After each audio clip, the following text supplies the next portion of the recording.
transoperatoria y la evaluación postoperatoria. Bien. Dentro de la evaluación transoperatoria y postoperatoria, pues tenemos que tomar en cuenta varios condicionantes que hemos tenido al transcurso de este semestre, especialmente de las primeras clases. Cuando nosotros tomábamos entonces al acto quirúrgico en sí como un evento en el cual se tenía que seguir pasos, reglas, protocolos, en los cuales el acto quirúrgico en sí, pues está formado entonces por diferentes elementos, las funciones del equipo quirúrgico, que las hemos practicado, las prácticas, evidentemente, ¿no?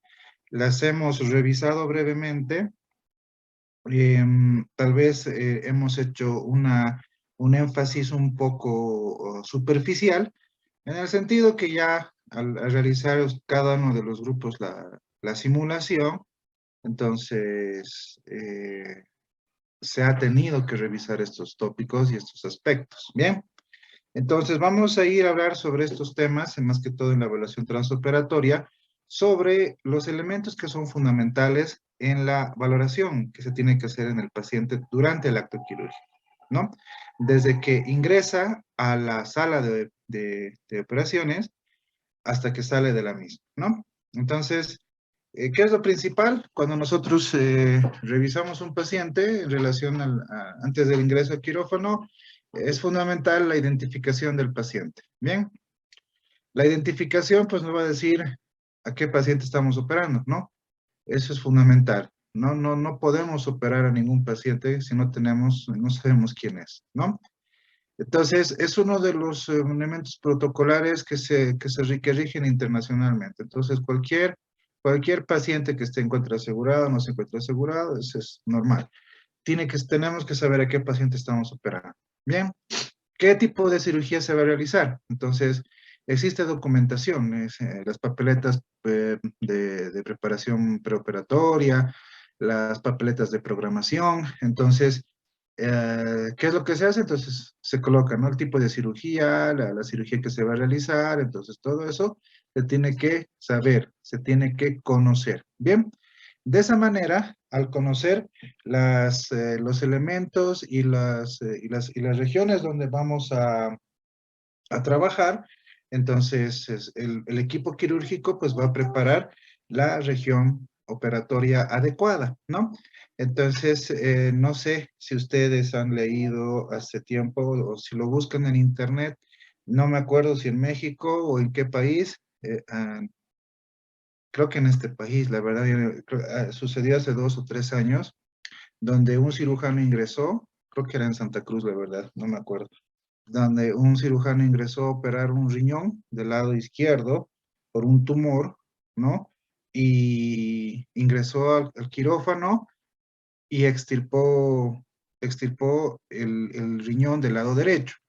Entonces, el paciente pues ha tenido que ir a diálisis, han tenido que hacer una demanda, un proceso penal, o sea, una serie de problemas para la institución, para el paciente. ¿Por qué? Porque no se ha corroborado qué tipo de cirugía y dónde, y entonces es muy frecuente, pasa, sucede, ¿no?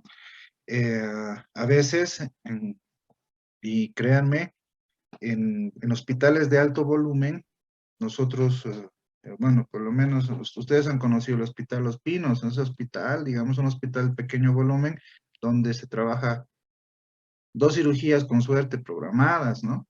Entonces, en hospitales donde, por ejemplo, la Caja Nacional de Salud, donde yo trabajo, el volumen es un poco más alto.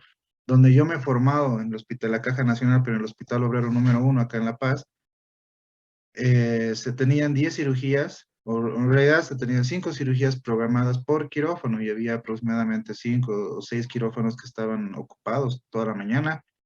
Entonces, más o menos 5 por 5, 25, 30 cirugías a la mañana, ¿no? Entonces, el cirujano, pues depende muchas veces de lo que haga sus subalternos, ¿no? El residente, el interno, ¿no? Entonces, si ellos están desorientados en el trabajo que se tiene que hacer, a veces el cirujano pues tiene que operar 5 pacientes, tiene que atender la consulta, valorar a los pacientes delicados, una serie de actividades que lo tiene que hacer en poco tiempo y pues lógicamente se te puede ir la mano. Eso no quita el peso de que nosotros tengamos que valorar a los pacientes adecuadamente, pero sí, entonces es fundamental, es parte del protocolo. Bien. Entonces, ¿qué es lo que tenemos que hacer? Verificar que coincida con el nombre, con el brazalete. A veces se operan niños pequeños, ¿no? Entonces, hay cirugías neonatales, ¿no? Entonces, los neonatitos, los pequeños bebés se parecen, ¿no? Mucho, y se pueden confundir. Entonces, tienen que tener algo que los identifique. Se tiene que identificar el nombre adecuadamente antes de ingresar al área quirúrgica, ¿no? Entonces, eso es fundamental. Bien, cualquier documento que ingrese al área quirúrgica tiene que estar adecuadamente foliado y completo en relación al manejo del expediente clínico. Entonces, ningún paciente que no tenga historia clínica, nota de ingreso, nota de indicaciones preoperatorias, quirúrgicas, el consentimiento informado que hemos hablado muchas veces, es fundamental, ¿no? Algunos lugares, nuevamente, hay que identificar el lugar donde se va a operar necesariamente. Entonces, eso tiene que ser verificado por el área de anestesiología, con el área de enfermería quirúrgica, ¿no? Que ellos verifican que tenga todas las valoraciones preoperatorias, tenga los laboratorios de ingreso adecuados, tenga sus notas, tenga el pase quirúrgico y recién el paciente va a poder ingresar. Bien, una vez ingresado el paciente al área quirúrgica, entonces el ambiente pues tiene que estar tranquilo, ¿no? No puede estar, ustedes mismos se han dado cuenta, ¿no? No puede estar jugando, no puede estar gritando, no puede estar escuchando música a todo volumen, ¿no? Entonces tiene que ser un ambiente tranquilo porque el paciente se encuentra ansioso. En determinados momentos se tendrá hay un área incluso de preanestesia donde se les administra a los pacientes medicamento ansiolítico. Y pues ya se empieza a preparar entonces algunos elementos relacionados a la protección que van a recibir los pacientes, ¿no? Entre ellos es la protección de ojos, ¿no? Se les puede colocar algodones, ¿no? Mascarillas, se les puede colocar protección en las salientes óseas, ¿no? Las rodillas, en los tobillos, en las crestas ilíacas, en los codos, en los hombros, ¿no? En el occipucio, ¿no? De esa manera se puede acolchar esas regiones. Bien, se tiene que verificar la permeabilidad de las sondas, puede ser que esté con sonda vesical, sonda nasogástrica, fundamental en ciertas cirugías que esté con sonda vesical, la canalización de los fluidos, ¿no? Del volumen de líquido que vaya a recibir este permeable, los catéteres, las, eh, las bránulas, todo eso, ¿no? Entonces, se tendrá que evitar posiciones forzadas, ¿no? La hiperextensión y la hiperflexión, porque eso puede generar lesión, contractura muscular, puede condicionar a compresión vascular, ¿no? Entonces, tenemos que evitar ese tipo de eventos en relación a que si nosotros vamos a estar comprimiendo una región, por ejemplo, imagínense el tobillo donde se encuentra el paquete tibial. Entonces, ¿qué va a suceder? El paciente va a salir ¿no? Con neuropatía y va a tener probablemente disminución de flujo a nivel del pie. Entonces, podemos ocasionar isquemia en esas regiones, podemos ocasionar úlceras, ¿no? Hay cirugías que duran entre 30 minutos, incluso pueden durar hasta 24 horas, ¿no? En el peor de las circunstancias. Así que tenemos que entender que la cirugía pues va a condicionar a que nosotros tengamos que proteger al paciente porque se encuentra vulnerable. Bien, entonces tenemos que proteger esas salientes óseas, tenemos que acolchar y amolar, entonces existen diferentes mecanismos. Bien, tenemos que proteger la pérdida de la temperatura, especialmente en pacientes pediátricos. Mientras más pequeños, más rápido pierde temperatura. Los pacientes ancianos también, entonces tendremos que tener en quirófano colchas, ¿no? Eléctricas, o mínimamente pues tendrán que estar cubiertos, ¿no? Hasta el proceso quirúrgico, porque el paciente entra desnudo al área quirúrgica. Bien. Una vez que ha comenzado el proceso quirúrgico, entonces se realizará el monitoreo transoperatorio, donde tendremos que tomar constantes, ¿no? A través de la presión arterial, el electrocardiograma, medir la saturación de oxígeno, Las máquinas de ventilación de anestesia nos ayudan con la capnografía, entonces tenemos que evaluar la control de la función respiratoria, la función circulatoria, el gasto urinario, el control de líquidos. Bien, entonces lo primero que se tendrá que valorar entonces es la función respiratoria. Entonces el paciente va a ser intubado, ¿no? Va a tener soporte respiratorio a través mínimamente una cánula de oxígeno que le va a permitir entonces controlar y evitar circunstancias difíciles en relación a su saturación o cualquier otra circunstancia que ponga en peligro la vía aérea, ¿no? Peor si el paciente va a ser intubado, peor si el paciente va a ser sometido a un proceso mucho más agresivo, ¿no?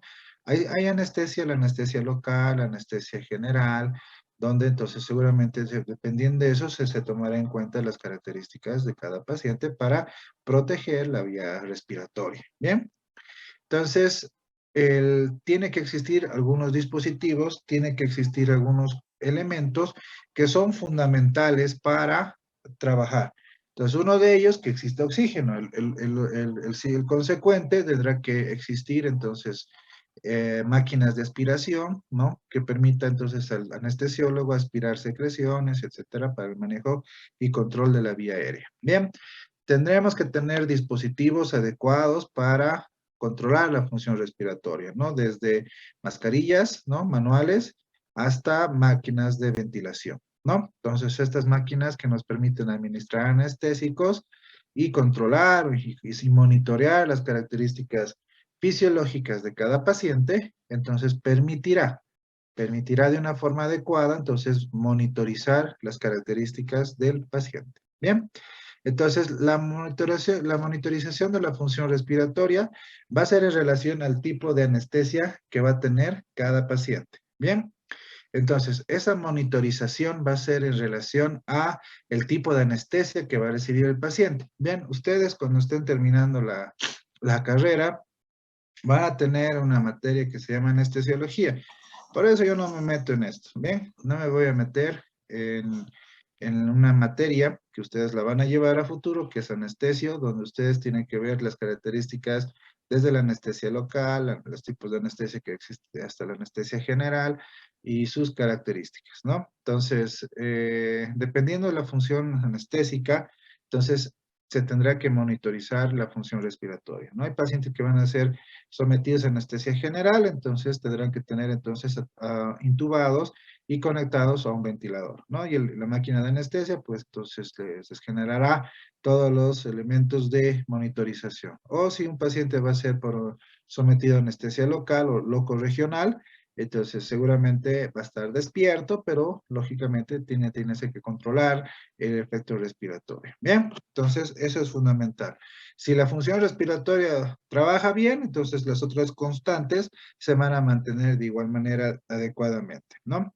La oximetría de pulso, entonces, es adecuado que un paciente, todo paciente sea valorado dentro ya del acto quirúrgico, que la oximetría de pulso siempre esté por encima del 90%, salvo algunas condiciones, ¿no? Que el paciente tenga alguna enfermedad de base, pues que condicione a que sea dificultoso esto, ¿no? Pero ese era un objetivo principal. Se puede tomar en cuenta la toma de gases en sangre, ¿no? Que permita la valoración del equilibrio ácido-base del paciente. Bien, y de esa manera, entonces podamos ver el pH, la presión arterial de oxígeno, la presión arterial de dióxido de carbono, la saturación, el bicarbonato. Bien, y de esa manera, entonces podamos ver el equilibrio ácido-base. Es muy fácil que durante el proceso respiratorio o durante el proceso quirúrgico se genere alteraciones de este equilibrio. Entonces, el médico anestesiólogo pues tendrá que tomar en cuenta eso. Y obviamente estos valores tendremos que adecuarlos hasta la altura. Estos son valores que estamos tomando, pero que son referidos al nivel del mar. Entonces, el pH no se va a modificar, la presión arterial de oxígeno seguramente será de 80 a 90%, la presión de dióxido de carbono de 30 a 40, ¿no? Milímetros de mercurio, la saturación de oxígeno hasta 80, en realidad nunca llega al 100%, puede llegar a máximo hasta el 90% en la altura, y el bicarbonato de 19 a 22 mil equivalentes litro, ¿no? Entonces, hay que tomar en cuenta estos valores, especialmente cuando manejamos a nivel de la altura, ¿bien? Por eso es importante tomar todos estos parámetros, ¿no? Que seguramente ya en fisiopatología los han visto. La función circulatoria, entonces, es fundamental conocer el electrocardiograma, las condicionantes, los ritmos que pueda tener el paciente, ¿no? Eso se va a encargar evidentemente el anestesiólogo, pero es importante, ¿no? Porque nosotros vamos a operar pacientes, entonces debemos saber qué comorbilidades pueda tener, ¿no? Entonces, a veces se le pide al interno o al estudiante que coloque los electrodos, entonces en relación a eso, entonces, tienen que aprender ustedes a colocar. Seguramente, me imagino que no, porque estábamos en pandemia, ha sido un poco difícil, ¿no? Por el hecho de no practicar esta parte, pero tienen que practicarla, realizarla, eh, tal vez en otras materias, seguramente fisiopatología, otras que hablen sobre la clínica, ¿no? Del paciente, donde ustedes tengan que hacer electrocardiogramas, ¿no? Tienen que saber colocar dónde está el electrodo para el brazo izquierdo, el brazo derecho, y es por colores y todo eso, ¿no? Que son los que corresponden a los secuenciales y a los precordiales. Entonces, son 6, ¿no? Incluso se pueden colocar 3 más que son accesorios, ¿no? Entonces, eso es importante porque eso les van a pedir seguramente para la valoración de cualquier paciente, aprender a tomar un electrocardiograma, ¿bien? Entonces, eso es fundamental. Entonces, ya en el monitor, pues se tomarán estos parámetros, se tomará en cuenta la presencia de un ritmo sinusal, ¿no? Una onda P, un complejo QRS, ¿no? Segmento ST, ¿no? Las ondas U.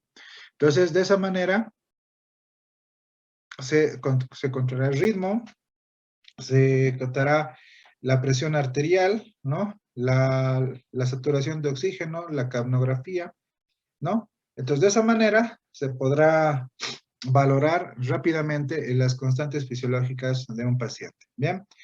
Otra forma de medir la función circulatoria es a través de la presión arterial, ¿no? Pacientes que tienen, por ejemplo, hipertensión, y es una cirugía programada que no pone en riesgo su vida, es una ASA 1 o ASA 2, ¿no? Entonces, tienen que tener normopresión, o sea, tienen que tener presiones arteriales controladas. Si es una cirugía de urgencia, se tiene que tratar de bajar lo más que se pueda la presión arterial, ¿no? Y hay unas cirugías de extrema urgencia, es decir, de necesidad, entonces esos pacientes ingresan en las condiciones que estén, ¿no? Pues la presión arterial es algo fundamental. Bien, a veces se les pide controlar la presión venosa central, es de 8 a 12 centímetros de agua, es lo que ustedes tienen que saber. Bien, la presión siempre va a estar conectada al monitor, y la presión venosa central, pues a través de un catéter venoso central. Bien, y acá se coloca una regla, tienen que aprender ustedes también a realizar la toma de la medición de la presión venosa central.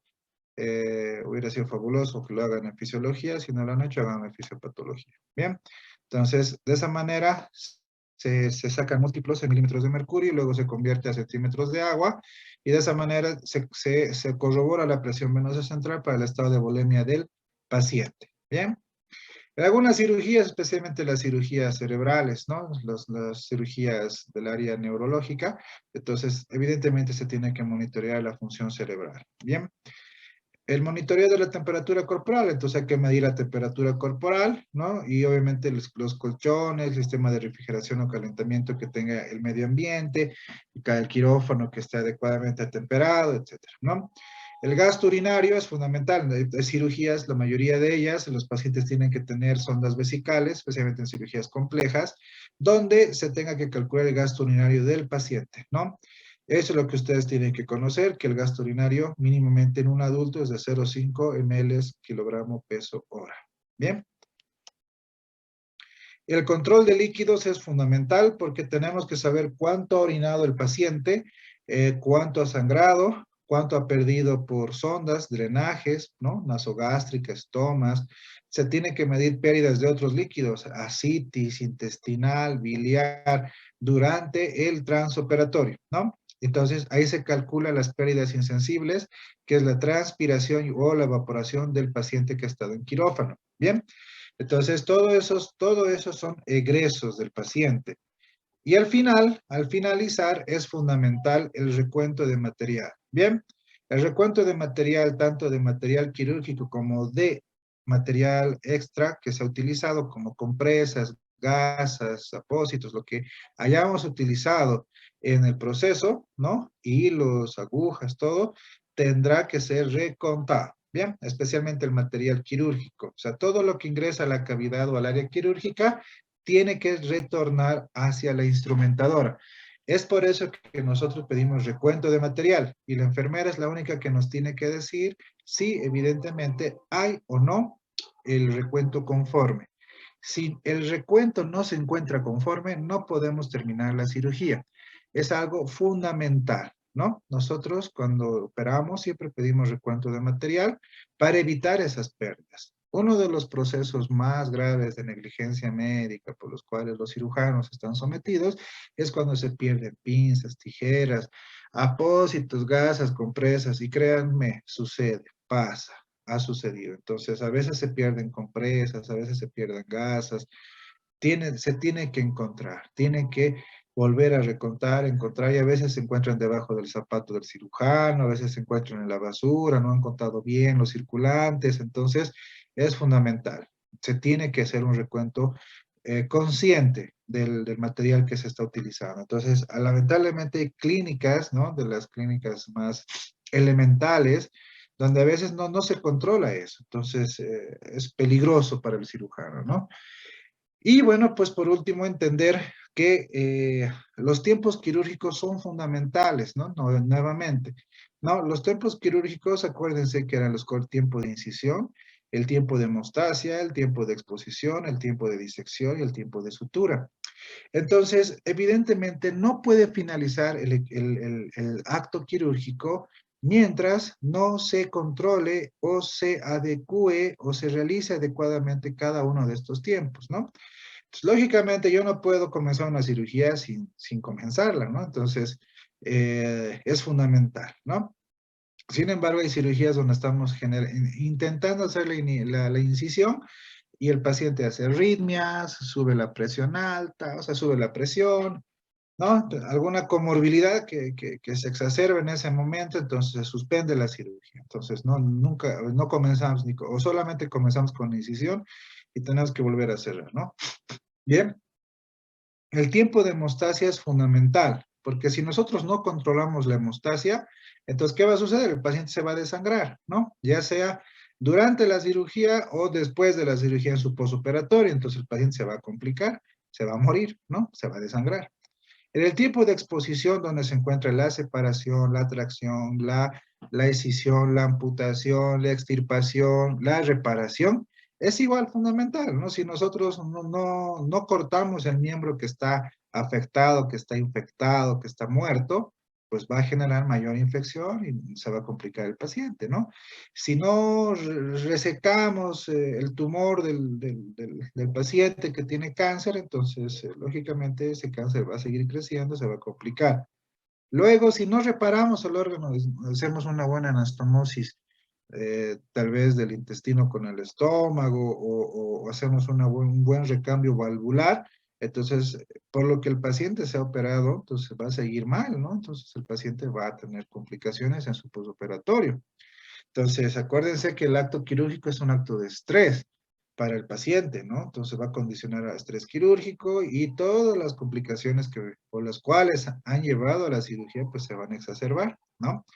El tiempo de disección, igual, si no generamos una buena disección de los tejidos, de la anatomía del área operatoria, pues, y trabajamos a ciegas, entonces no vamos a poder resolver ese problema.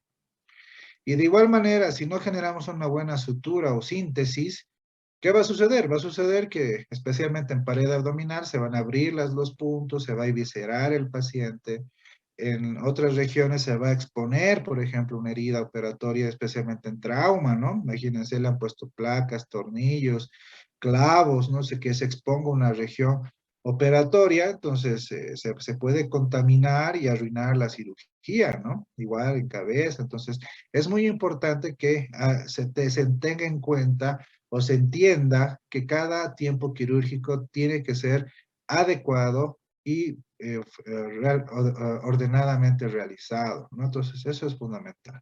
Bien, entonces el transoperatorio en el conocimiento de estos elementos que son fundamentales para los cuidados del paciente, entonces el paciente sale al área de recuperación y posteriormente se dirige hacia su cama, hacia su unidad, entonces empieza a contar sobre el posoperatorio. Bien, entonces el posoperatorio es un periodo, es un tiempo en el que el paciente termina hasta que se recupera. Bien, puede durar años, puede durar toda la vida el posoperatorio. Bien, entonces, ¿cuál es el objetivo?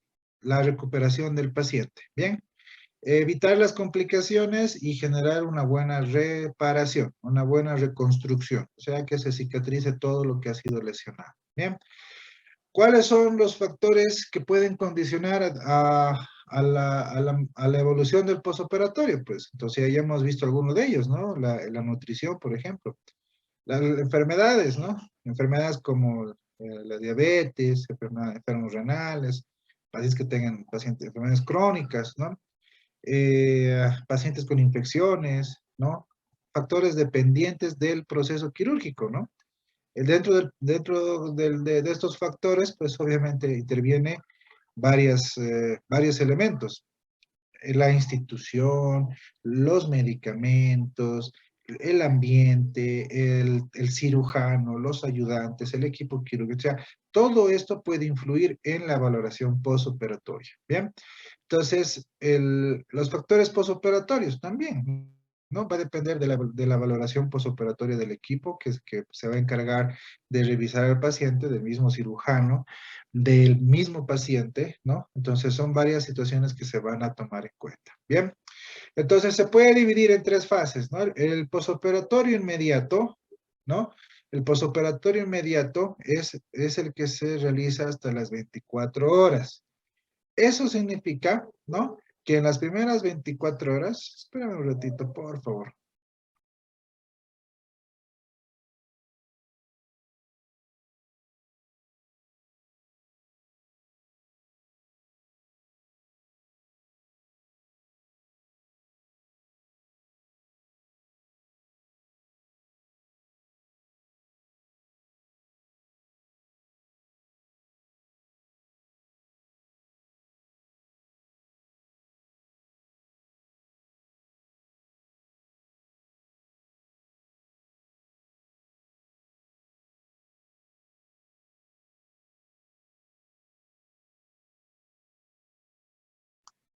Bien, entonces volvemos.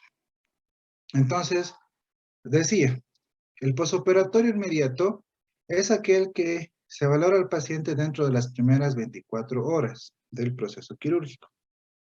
El posoperatorio intermedio o mediato es el que más o menos abarca hasta los 6 días, hasta la primera semana. Algunos dicen que hasta los 15 días. Bien, entonces es muy importante tomar en cuenta estos días. Bien, el posoperatorio tardío, ¿no? O posoperatorio alejado. Bueno, en realidad el posoperatorio tardío es aproximadamente hasta los 60 o inclusive algunos autores hasta los 90 días. Bien, y el posoperatorio alejado, ¿no? Es el que puede durar toda la vida, ¿no? Porque un paciente, por ejemplo, que ha sido sometido a un bypass gástrico, ¿no? Entonces, pacientes que son operados por cirugía de la obesidad, estos pacientes, pues, tienen que hacerse controles de por vida. Debería hacerse hasta la circunstancia. ¿Por qué? Porque el objetivo de realizar una cirugía metabólica es que el paciente pierda peso. Entonces, puede ser que el paciente en un futuro vuelva a ganar peso, ¿no? Si es que no se controla, o se desnutra, ¿no? O tenga otras enfermedades o patologías derivadas de la cirugía, ¿no? Entonces, que pueden aparecer a los 2 años, a los 5 años. Entonces, hay un adagio que dice que el cirujano se casa de por vida con su paciente hasta que muera, ¿no? Entonces, ¿por qué? Porque tú lo has operado, ¿no? Entonces el paciente siempre se va a acordar. Ah, sí, me han operado de la hernia, lo he hecho muy bien. Ah, no, ha vuelto a aparecer a los 2 años, no me ha operado bien ese doctor. So, los cirujanos siempre estamos en esa bolsa, ¿no? Si no se complica nada, somos buenos. Si se complica, somos los peores, ¿no? Entonces, lamentablemente, esas son las circunstancias en las que se tiene que evaluar. Por eso el postoperatorio tenemos que adecuarlas a estas características de tiempo, ¿no? ¿Por qué? Porque a partir de esto vamos a poder tomar en cuenta algunas consideraciones. Bien, entonces aquí está más o menos esto, ¿no? Un poquito el alejado, no estoy de acuerdo con esto, ¿no? Entonces, hay el tardío y el alejado, pueden manejarse de forma diferente, ¿bien? Entonces, ¿qué es lo que pasa en el posoperatorio inmediato? En el posoperatorio inmediato, ¿qué sucede? Especialmente cuando el paciente ha sido intubado, ¿qué es lo que tiene que recobrar? El estado de conciencia, la función respiratoria, ¿no? Algunos reflejos como la deglución, ¿no? Esos son los elementos que tienen que tomarse en cuenta inmediatamente cuando el paciente ha pasado a la sala de recuperación, ¿no? Porque si el paciente lo pasan ahí medio inconsciente, pues no tiene buen tono de la lengua, se puede tragar la lengua, se puede obstruir la vía aérea, ¿no? No maneja bien secreciones, entonces se puede broncoaspirar y puede fallecer. Entonces, hay situaciones, ¿no? Es que hay que controlar el estado de conciencia, ¿no? Hay pacientes, por ejemplo, que salen, ¿no? Y porque se moviliza el estómago, se movilizan las vísceras, por diferentes circunstancias, ¿no? Entonces, vomitan. Y si no están conscientes, si no hay nadie que los esté viendo, pues se pueden broncoaspirar, ¿no? Entonces, ha sucedido que el paciente ha salido en el postoperatorio inmediato, en los minutos de lo que ha salido, nadie lo ha visto se ha broncoaspirado, ¿no? Ha vomitado. No, la enfermera no estaba atenta, no había un médico en la sala de recuperación, entonces, grave, ¿no? Hay circunstancias donde un paciente puede ser una arritmia en el postoperatorio inmediato, los minutos, ¿no? Entonces, las salas de recuperación tienen que tener una caja de paro, desfibriladores, tiene que estar atendido por un médico, un enfermero, o sea, es otra unidad, es otra dependencia del área quirúrgica, ¿bien? Entonces, ¿cuáles serán las órdenes posoperatorias que tiene que tener un paciente? Pues, lógicamente, control de signos vitales, líquido, analgesia, porque el paciente sale con dolor, evaluar la hemodinamia del paciente, ¿no? Y las medicaciones, pues, que coadyuven a el proceso que va a necesitar para la recuperación, ¿no? Entonces, es fundamental, ¿no? Dentro del postoperatorio inmediato, empezar es ya hablando de las 24 horas del paciente, valorar la saturación de oxígeno, valorar el gasto urinario. Si el paciente ha perdido mucha sangre, entonces el paciente pues tendrá que tener una adecuada reposición de fluidos, de electrolitos, de líquidos, ¿no? En relación a su patología, ¿no? Y que sea adecuadamente medible a través del gasto urinario. La nutrición. Muchos cirujanos actualmente, bueno, en realidad, antiguamente muchos cirujanos dejaban a sus pacientes sin comida durante 1, 2, 3, hasta varios días. Es una práctica, pues, que es de la época de los neandertales, ¿no? Entonces, ya es una circunstancia que ya no está permitida, o sea, ya no debería ser permitida. Pero por el miedo del cirujano, que el paciente se complique, que en realidad son circunstancias totalmente diferentes, ¿no? En relación a que existen protocolos para una adecuada alimentación postoperatoria del paciente. Hay pacientes que van a necesitar inmediatamente nutrición enteral. Hay pacientes que van a necesitar nutrición parenteral de entrada, ¿no? O que ya pueden comenzar la dieta inmediatamente. Entonces, va a depender de muchas cosas, ¿no? Que se valore adecuadamente el paciente para comenzar rápido, lo más rápido que se pueda, la dieta. Otro elemento que es fundamental, el control de los drenajes, que es necesario, cualquier drenaje que salga, sabemos que tiene una función diagnóstica y preventiva. Entonces, si el paciente sangra, va a sangrar por el drenaje. Si el paciente sale, bota o elimina contenido intestinal abundante y no debería hacerlo inmediatamente, entonces nos va a avisar, ¿no? Entonces, en el posoperatorio inmediato nos va a decir qué es lo que está sucediendo, ¿no? La medicación necesaria, ¿no? Que el paciente necesita antibióticos, antibiótico profilaxis, que lo vamos a ver en la próxima clase, exámenes de laboratorio, ¿no? ¿No? Entonces, vamos a controlar, ¿no? Pues digamos, el paciente es diabético, vamos a controlar la glicemia, por ejemplo, tiene alteraciones en la coagulación, entonces va a poder, tendremos que hacer controles, por ejemplo, de la coagulación, de TP y NR, para pasarle plasma, pasarle ácido tranexámico, iniciar vitamina K. Entonces, todo eso va a ser fundamental, ¿no? La función renal. Entonces, los exámenes de laboratorio también son fundamentales, ¿no? Si no controlamos, ¿no? Este tipo de circunstancias, no evidenciamos la clínica del paciente, que el posoperatorio inmediato es fundamental, entonces el paciente se puede complicar y no nos vamos a dar cuenta. ¿Por qué? Porque sucede, y eso es un caso que ha sucedido hace unos 2 semanas, ¿no? Que lamentablemente nos piden colaboración en algunas circunstancias. Por ejemplo, un cirujano que opera de vesícula en Tarija o en Potosí, no me acuerdo, mi hermano es fiscal, ¿no? Entonces me dice que el caso, pues el paciente va, se opera en una clínica, ¿no? Y en la clínica, ¿no? Perdón, estoy con mi hijita. Entonces agarra, ¿no? Y el cirujano lo opera al paciente, es una colistectomía, el 90% de ustedes han visto una colistectomía que puede ser fácil, puede ser complicada, pero es una cirugía, en fin, ¿no? ¿Y qué es lo que sucede? El paciente, el cirujano lo opera, ¿no? Y si al día siguiente, pues, le tiene que dar de alta, en teoría, ¿no? Entonces la familia, como estaba en una clínica privada, solicita el alta porque no tenían mucho dinero, ¿no? Y pues le dan de alta, solicitan lógicamente el alta, y a las 2 horas de lo que se fue, la paciente fallece. ¿Qué creen que ha pasado en ese caso?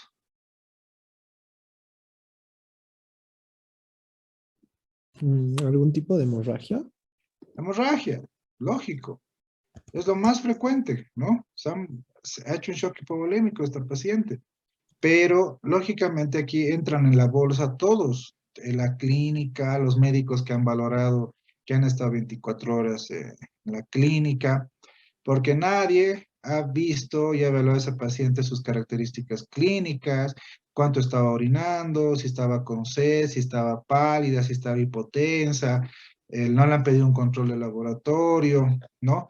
El cirujano por no preguntar a las 6, a las 12 horas cómo está su paciente, por no venir a verla, a evaluar inmediatamente el día siguiente o mínimo en la noche. O sea, una serie de factores donde pues entran en la bolsa de negligencia médica el cirujano, la clínica, los médicos que han visto a la paciente. Entonces, la paciente ha ido a autopsia y en la autopsia ha salido líquido sanguinolento, pues en toda la cavidad abdominal y había entonces lesiones con coágulos en el espacio subhepático, ¿no? ¿Qué ha pasado? Seguramente ha sangrado, ha controlado el sangrado el cirujano, pero posteriormente a eso, ¿qué ha sucedido? Ha vuelto a sangrar. Entonces, es normal, las complicaciones posoperatorias son normales, no es algo sacado de los pelos, pero si no controlamos, tanto el cirujano como las personas que apoyan al cirujano, internos, estudiantes, médicos generales, residentes, todos, entonces lógicamente el paciente puede generar una complicación que puede ser mortal, ¿no? Esto me pasó a mí hace unos 3 años, 4 años. Igual opero una paciente, una puérpera, ¿no? Que saben que es puérpera, ¿verdad?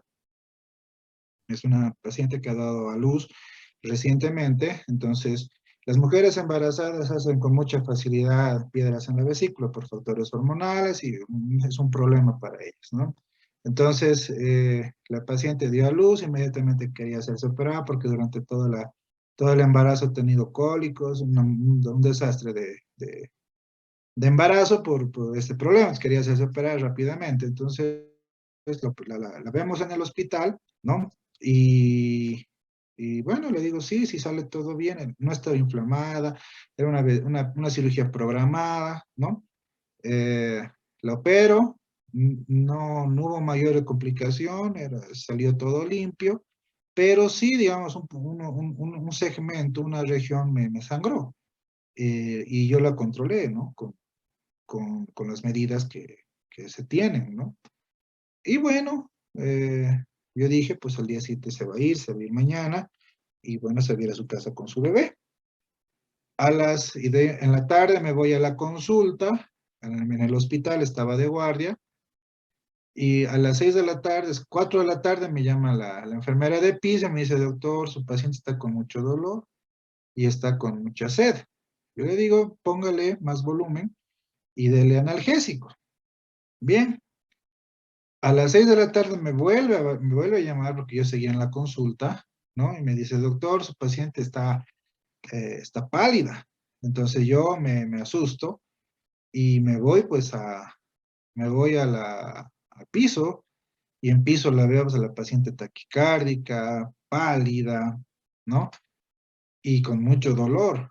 El dolor es frecuente en el paciente posoperado, pero hay que saber caracterizar qué tipo de dolor. Hay pacientes que les va a doler, van a gritar, entonces te puede confundir. Hay pacientes que tienen poca tolerancia, o hay pacientes que son muy mimados, ¿no? Y que es cierto, ¿no? Muy chinchosos, muy molestosos. Y que, bueno, pues a veces nos confunden por culpa de esos pacientes a los pacientes que realmente necesitan la atención. Entonces, yo digo, por eso está quejando mucho, porque la señora era muy demandante. Entonces, ya, le pediría un laboratorio, ¿no? Pero sí me llamó la atención que estaba un poco pálida. Entonces, llega el laboratorio y lógicamente en su control preoperatorio yo ya tenía el parámetro de comparación. Llega a su laboratorio y había una disminución notable de la hemoglobina. Entonces, si ha perdido hemoglobina, ha perdido volumen, es que por eso la hemoglobina ha bajado. Entonces bajo inmediatamente, les ruego, todavía tenía, por suerte, hasta las 8 de la noche, porque a veces no hay ecografía en el hospital. Les ruego a la doctora que me lo haga una ecografía de urgencia. ¿Y qué creen? Estaba sangrando. Estaba sangrando, estaba con una colección ahí de un hematoma, ¿no? Y no, pues he tenido que volver a operarla. Hablé a su esposo, su familia, ¿saben qué? Voy a tener que volver a operar. Y lo volví a operar, y ingresé, llamé a un cirujano más que me ayude del hospital.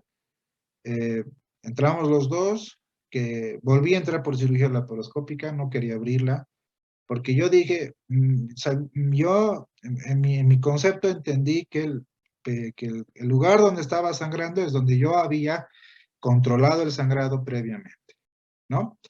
Durante la cirugía inicial. Entonces, y cabalmente, ¿no?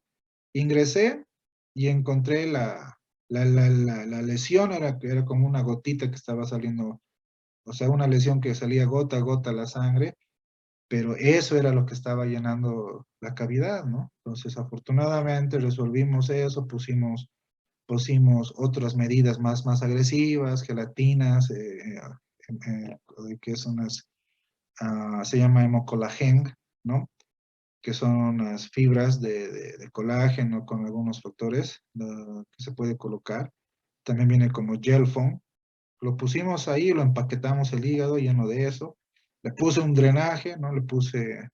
Le transfundí sangre, lavé la cavidad, todo, ¿no? Entonces, la paciente a los 3 días se fue a la casa, lógicamente no se pudo ir al día siguiente, pero se fue viva, ¿no? Para continuar su vida junto a su hija. Imagínense que se hubiera muerto. Yo ya no estaría con ustedes, estaría en San Pedro, ¿no? En alguna cárcel. Entonces, esa es la importancia de valorar al paciente en su posoperatorio inmediato. Es la necesidad que tiene el paciente de ser vigilado, de ser controlado. Bien, el dolor es otra complicación del postoperatorio inmediato, pues que se puede controlar con analgesia, ¿no? Se puede ir jugando con la escala analgésica, ¿bien? El postoperatorio intermedio se tiene que controlar entonces desde el que usualmente estos pacientes en el postoperatorio intermedio ya no están en el hospital, ¿no? Especialmente en cirugías programadas, en pacientes que su cirugía de urgencia no ha sido muy compleja, ¿no? ¿No? Entonces, después, entonces, estos pacientes pues pueden irse a la casa, entonces en la casa pueden o cometer alguna, alguna situación en el que se puedan complicar, ¿no? Pueden consumir algún alimento, pueden realizar algún esfuerzo, ¿no? Innecesario, ¿no? Entonces,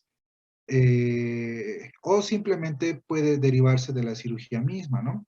Entonces, ¿qué es lo que pasa en el postoperatorio inmediato? Entonces, las heridas, las infecciones de herida operatoria son las más comunes. ¿Por qué? Porque dependiendo del tipo de cirugía que haya acontecido, ¿no? Una apendicectomía es una cirugía contaminada, especialmente cuando más evolucionado esté el apéndice, por ejemplo, ¿no? Puede haber pus, entonces eso puede condicionar infección, ¿no? Ahora, imagínense un trasplante que es, o bueno, un trasplante, un recambio articular que se infecte a los 5 o 6 días, que es lo que a partir del tercer día pueden aparecer las infecciones posoperatorias.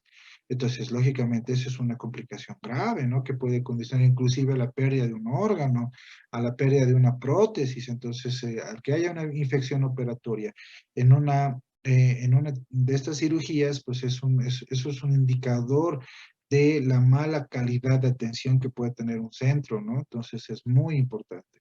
Hay pacientes que pueden estar con drenajes, la calidad de los drenajes, el volumen del líquido, el tipo de solución o líquido que pueda salir, ¿no? Entonces es importante en el postoperatorio intermedio, es importante es importante entonces valorar el tipo de contenido en el drenaje, ¿no?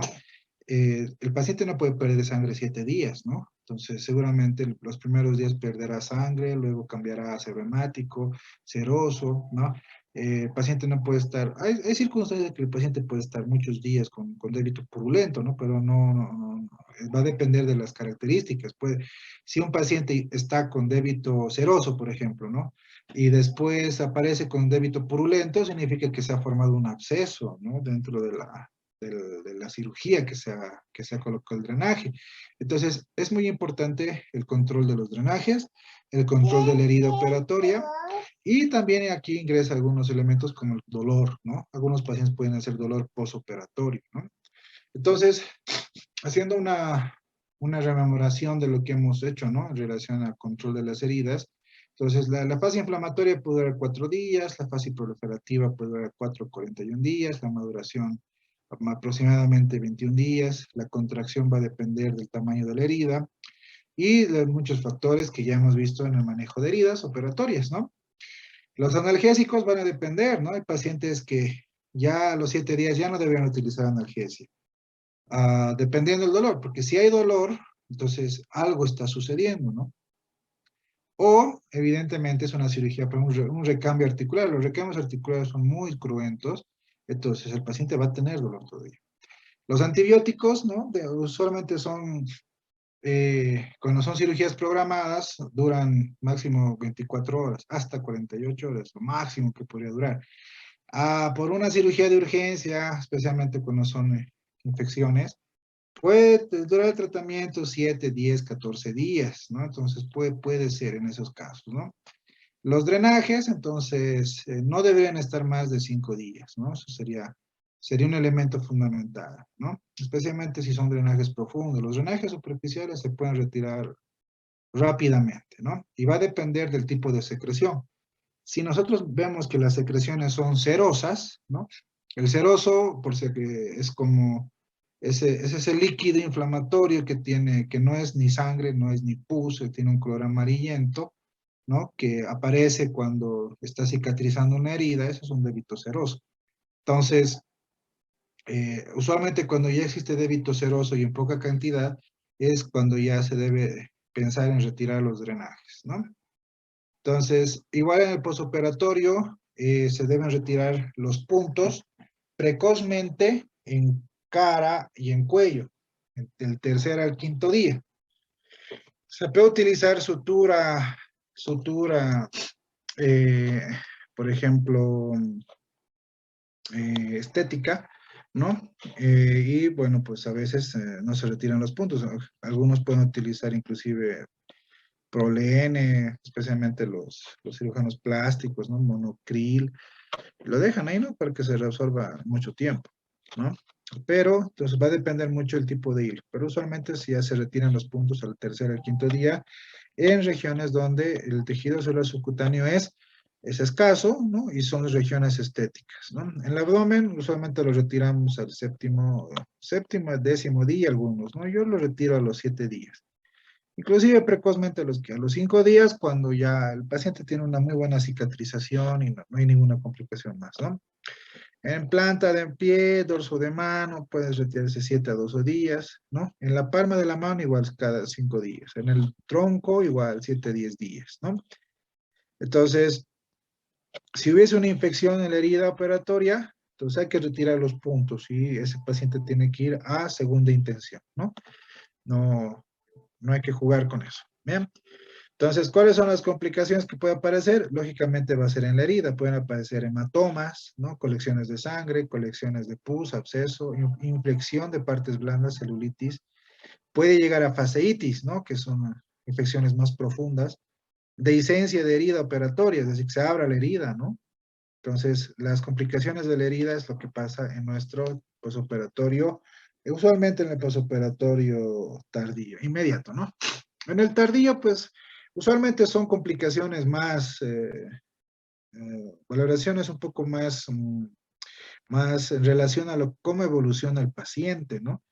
Dependiendo del tipo de cirugía, pues lógicamente los pacientes que son sometidos, por ejemplo, a recambios articulares, pues tienen que acostumbrarse la rehabilitación puede durar 6 meses, puede durar un año, puede durar toda la vida, ¿no? Pacientes no se acostumbran a su prótesis, ¿no? O cojean, o diferentes circunstancias, ¿no? Un paciente que ha sido sometido a una cirugía neurológica, ¿no? Puede ser que le hayan extraído un tumor y que en el proceso quirúrgico hayan lesionado un área, entonces, del área del habla, por ejemplo, entonces el paciente tendrá que aprender, rehabilitarse, entonces es bastante complejo, ¿no?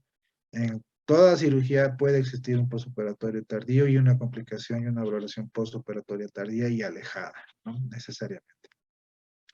¿Cuáles son las complicaciones postoperatorias? Pues las atelectasias, que es el cierre de un bronquio, ¿no? De un segmento pulmonar con la obstrucción de un bronquio, ¿no? Entonces, puede verse al mismo proceso por la intubación, un coágulo, ¿no? Barotrauma, las aspiraciones pulmonares, las neumonitis químicas, ¿no? Pacientes que han ingresado, ya saben que en el preoperatorio tiene que estar en el PO, pero por la emergencia, pues a veces no están en ayuno, ¿no? Entonces, durante el proceso hacen microaspiraciones, ¿no? Y eso puede condicionar a neumonitis, ¿no? Neumonitis química, pueden convertirse en neumonías, ¿no? Las neumonías también es una complicación más del posoperatorio tardío, ¿no? Y del posoperatorio alejado, inclusive, ¿no? Las embolias pulmonares pueden aparecer en el posoperatorio tardío y especialmente en el mediato, ¿no? En el intermedio. Pacientes que no se ha hecho tromboprofilaxis, por ejemplo, que tenían factores de riesgo, pueden hacer una embolia pulmonar. Derrame pleural, hemoneumotoras, va a depender mucho de los factores del paciente, ¿no? El derrame pleural, si le ha dado mucho líquido en su posoperatorio inmediato, pues a algún lado tiene que ir el líquido, ¿no? Puede ir al pulmón y puede ser edema, puede ser derrame pleural, puede ser ascitis, edemas, entonces eso se llama, son signos de encharcamiento, ¿no? Hemoneumotórax, entonces, dependiendo del tipo de cirugía, ¿no? Si usted ha colocado un catéter para medir la presión venosa central, puede haber hecho un hemoneumotórax, un barotrauma, ¿no? En el paso de un paciente de una camilla a otra puede haber lesionado el tórax, hacer una contusión, ¿no? Entonces va a depender mucho de eso, ¿no? Hay que valorar. Si el paciente desatura, maneja volúmenes altos de oxígeno durante su posoperatorio, Entonces, hay que pensar qué es lo que está pasando con el pulmón. Porque si un paciente satura normalmente 80 o 90% en el preoperatorio y de repente en su postoperatorio, pues 2, 3 días, un día, 2 días, que ya sería lo lógico, que no mejora su saturación, no puede dejar el oxígeno. Entonces hay que ver qué es lo que está pasando con la parte pulmonar, ¿no? La función cardíaca, entonces el ritmo, las arritmias son las más frecuentes, especialmente en pacientes que tienen factores. Los infartos, ¿no? En pacientes que están sometidos a mucho estrés postquirúrgico o transquirúrgico. Pacientes pueden hacer insuficiencia cardíaca por diferentes circunstancias, ¿no? Cirugías, por ejemplo, de recambio valvular, pacientes que se les está dando mucho volumen y no tienen la capacidad de manejar ese volumen, edema pulmonar, cardiogénico, ¿no? Entonces, son circunstancias que también son valorables, ¿no? El paciente no mejora su presión, su estado general, entonces son situaciones que debemos controlar. El absceso intraabdominal es es una complicación más que todo postoperatorio tardío, ¿no? Y del mediato, cuando hay una cirugía intraabdominal, especialmente con cirugías de urgencia, ¿no? La peritonitis puede deberse a complicaciones como de reparaciones, que se pueden deber a fugas, ¿no? Y que no se han controlado, que pueden hacer peritonitis, ¿no?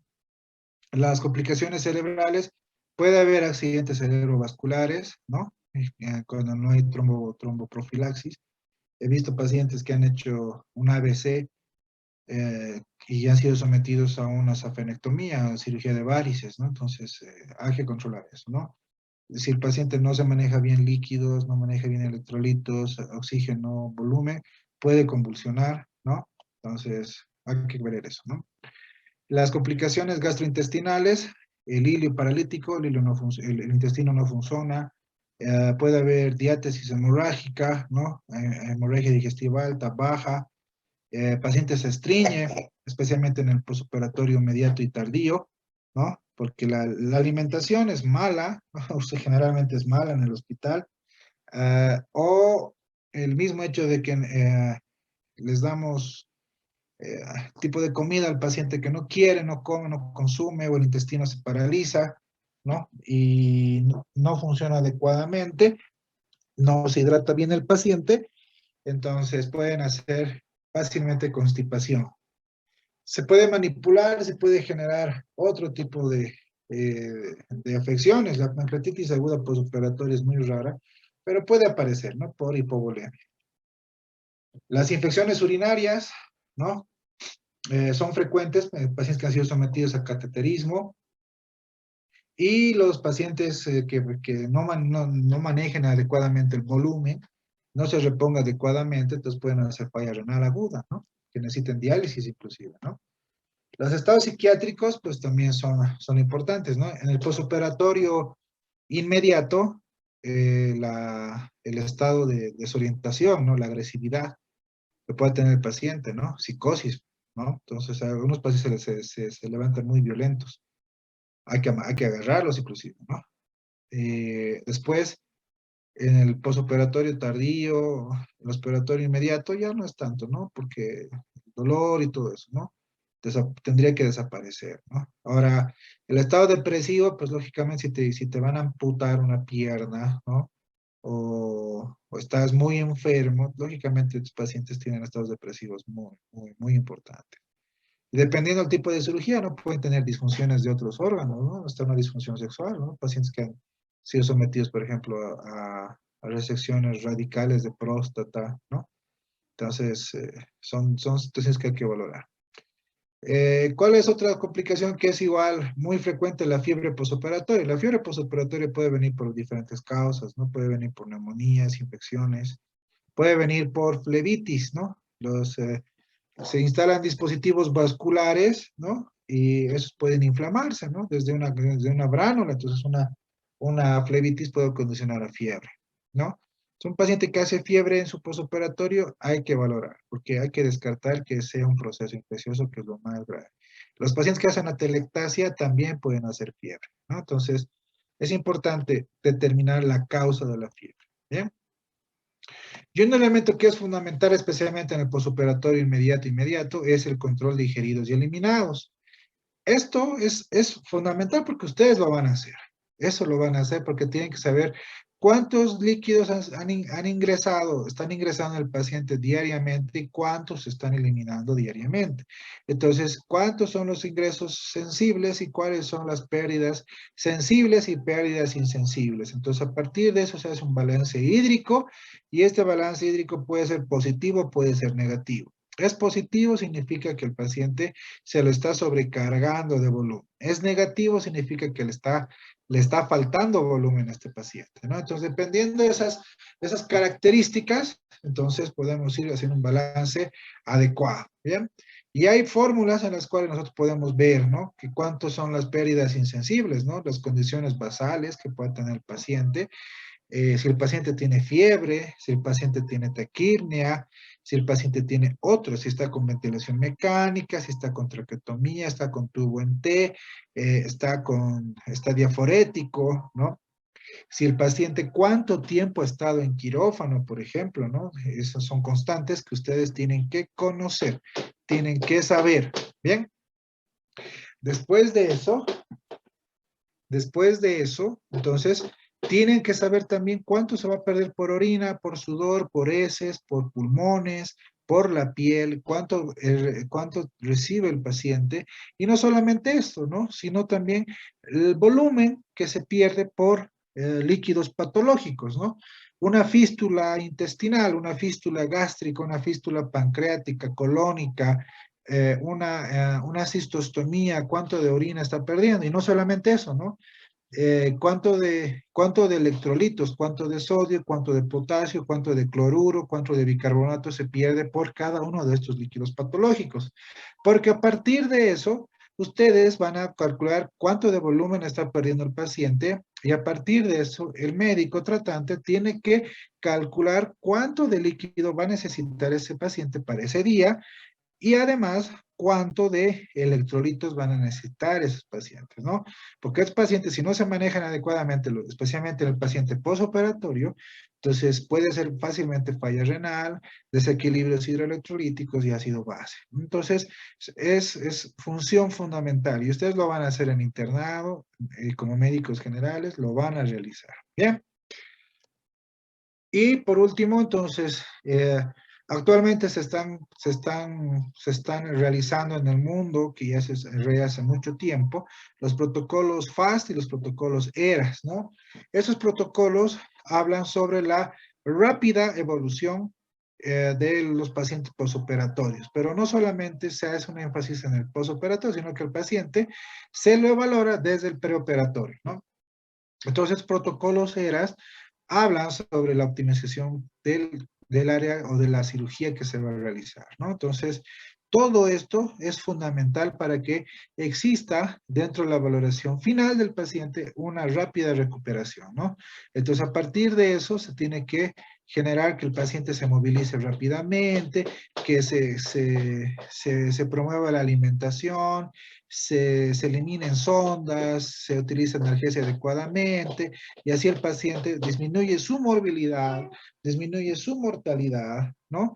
Y se va rápidamente a su casa, ¿no? Su recuperación mucho más rápida y lógicamente eso le cuesta menos dinero a las instituciones, ¿no? Pero es algo que hay que ir estandarizando poco a poco, ¿no? Entonces que sea un equipo, ¿no? No solo un cirujano el que lo haga, ¿no? Porque el cirujano a veces va solamente una vez a la semana al hospital y el siguiente cirujano del día siguiente puede tener otro criterio y pues y ahí se van arruinando los protocolos, se van dispersando. Entonces el objetivo es que sea una guía para que sea en beneficio de los pacientes. Bien, entonces con eso hemos terminado la parte de transoperatorio y posoperatorio. Bien. Si tengo entendido, tenemos una clase más, ¿no? Antes del ITO, o no. El otro día Daniela me envió una, mm, un cronograma, solamente que no lo tengo ahorita. ¿Alguien me puede corroborar, por favor? Doctor, creo que los citos van a empezar desde el 6 de junio, 8, Ah, 8 de junio.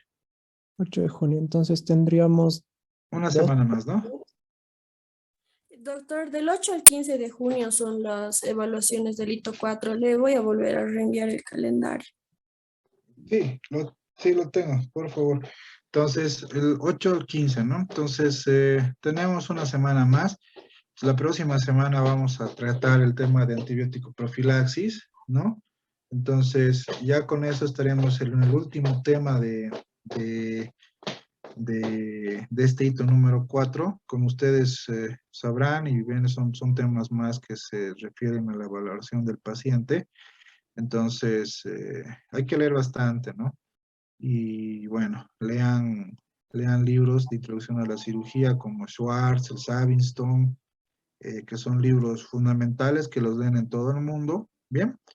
Y que es donde más o menos van a salir las preguntas, ¿no? Y bueno, en relación a las prácticas, por favor, no estoy encontrando las hojas de evaluación de un grupo, ¿ya? Entonces me voy a comunicar con ese grupo. Si lo encuentro, entonces no hay ningún problema, ¿ya? Pero si no lo encuentro, pues no pasa nada.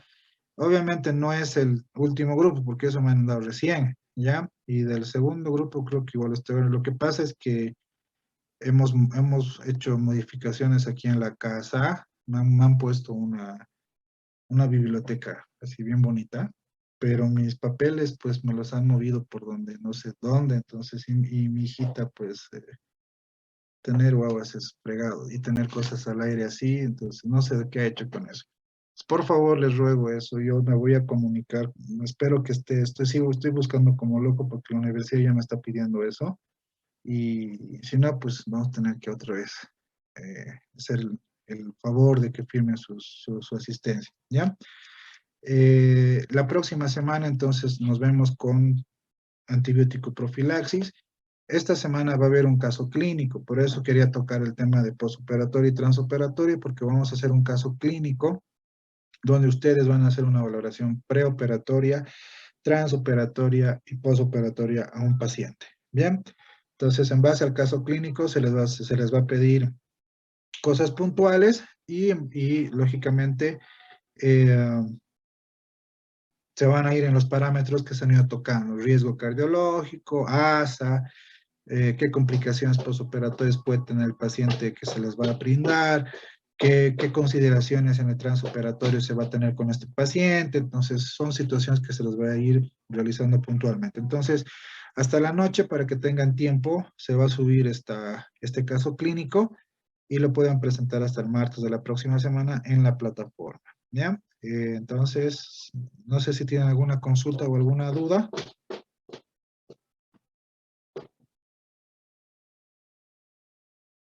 Muy bien. Entonces, les agradezco por su comprensión y bueno, nos estaremos viendo conmigo la próxima semana.